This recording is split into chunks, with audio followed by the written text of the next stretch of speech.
ഈശോയിൽ സ്നേഹം നിറഞ്ഞ സഹോദരി സഹോദരന്മാരെ, ഈ നോമ്പ് കാലത്തിൽ നമ്മൾ അനുഷ്ഠിക്കേണ്ട ആധ്യാത്മിക വ്യായാമത്തിന്റെ രണ്ടാമത്തെ ഘടകത്തെക്കുറിച്ച് നമുക്കിന്ന് ധ്യാനിക്കാം. അത് ദൈവവചനമാണ്. ദൈവവചനത്തിൽ നാം ആഴപ്പെടണം. വ്യായാമത്തെക്കുറിച്ച് നാം കണ്ട രണ്ട് കാര്യങ്ങൾ നമ്മുടെ മനസ്സിൽ എപ്പോഴും സൂക്ഷിക്കണം. നിരന്തരം സംഭവിക്കണം, ചിട്ടയായി നടക്കണം. ദൈവവചനത്തിന്റെ കാര്യത്തിലും ഇത് സംഭവിക്കണം. നിരന്തരമായി ദൈവവചനത്തിൽ നമ്മൾ വളരണം. ദൈവവചനത്തിൽ ആഴപ്പെടുമ്പോഴാണ് നമ്മുടെ ജീവിതത്തിൽ വളർച്ചയുണ്ടാകുന്നത്.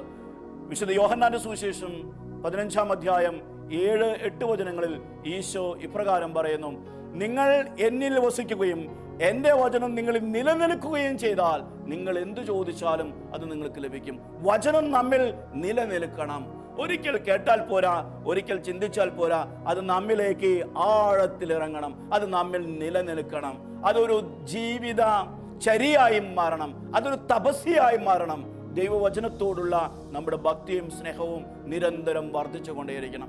ദൈവവചനത്തെ നാം എങ്ങനെയാണ് സ്വീകരിക്കേണ്ടതെന്ന് മനസ്സിലാക്കാനായി ഒരു വചനഭാഗത്തിലേക്ക് നമുക്ക് ശ്രദ്ധ തിരിക്കാം.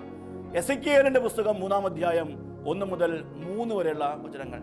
കർത്താവ് എസെക്കിയേൽ പ്രവാചകനെ വിളിച്ചു പറയുന്നു: മനുഷ്യപുത്ര, നീ ഈ ചുരുൾ ഭക്ഷിക്കുക. ഈ ചുരുൾ ഭക്ഷിച്ച് വയറ് നിറയ്ക്കുക. എന്നിട്ട് പോയി എൻ്റെ ജനത്തോട് പറയുക. ഇവിടെ നാം ശ്രദ്ധിക്കേണ്ടത്, കർത്താവ് പറയുന്നത് വചനം പഠിക്കണമെന്നോ വചനം വായിക്കണമെന്നോ അല്ല, മറിച്ച് വചനം ഭക്ഷിക്കണമെന്നാണ്.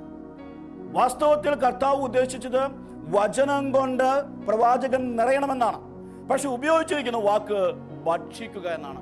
എന്തുകൊണ്ടാണ് ഭക്ഷിക്കുക എന്ന വാക്ക് ഉപയോഗിച്ചിരിക്കുന്നത്? അതിന് ആഴമായ അർത്ഥമുണ്ട്.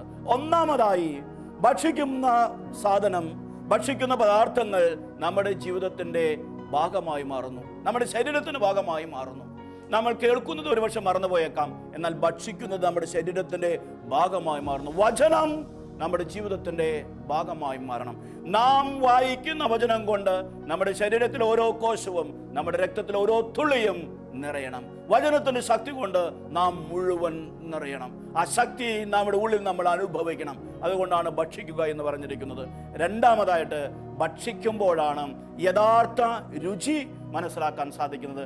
കണ്ടതുകൊണ്ടോ തൊട്ടു നോക്കിയത് കൊണ്ടോ വാസന നോക്കിയത് കൊണ്ടോ നമുക്കൊരിക്കലും യഥാർത്ഥ രുചി മനസ്സിലാക്കാൻ സാധിക്കില്ല. യഥാർത്ഥ രുചി മനസ്സിലാക്കണമെങ്കിൽ നമ്മൾ രുചിച്ചു നോക്കണം, ഭക്ഷിക്കണം, ഏത് ഭക്ഷണ പദാർത്ഥമായാലും. അതുകൊണ്ടാണ് കർത്താവ് വചനത്തിന്റെ കാര്യത്തിൽ ഭക്ഷിക്കണമെന്ന് പറഞ്ഞത്. മൂന്നാമതായിട്ട്, ഭക്ഷിക്കുക എന്ന് പറയുന്നത് നിരന്തരം നടക്കുന്ന ഒരു കാര്യമാണ്. കുറച്ചു നാൾ ഭക്ഷിച്ച് നമ്മൾ ഭക്ഷണം കഴിക്കൽ നിർത്താറില്ല. ജീവിതത്തിന്റെ അവസാന നിമിഷം വരെ നമ്മൾ ഭക്ഷിച്ചു കൊണ്ടേയിരിക്കും. ദൈവവചനത്തിന്റെ കാര്യത്തിലും നമ്മൾ നിരന്തരം ശ്രദ്ധയുള്ളവരായിരിക്കണം. എന്നും ദൈവവചനം വായിച്ചു കൊണ്ടിരിക്കണം. എന്നും ദൈവവചനത്തിൽ ആഴപ്പെടണം. നിരന്തരം നിലനിൽക്കുന്ന ഒരു വ്യായാമമായി അത് മാറണം. അതുകൊണ്ടാണ് കർത്താവ് വചനം ഭക്ഷിക്കുക എന്ന് പറഞ്ഞത്. ഈ നോമ്പ് കാലത്തിൽ ഈ വചനത്തെ സ്നേഹിക്കുവാനും ഈ വചനം കൊണ്ട് നിറയുവാനും നമുക്ക് പരിശ്രമിക്കാം.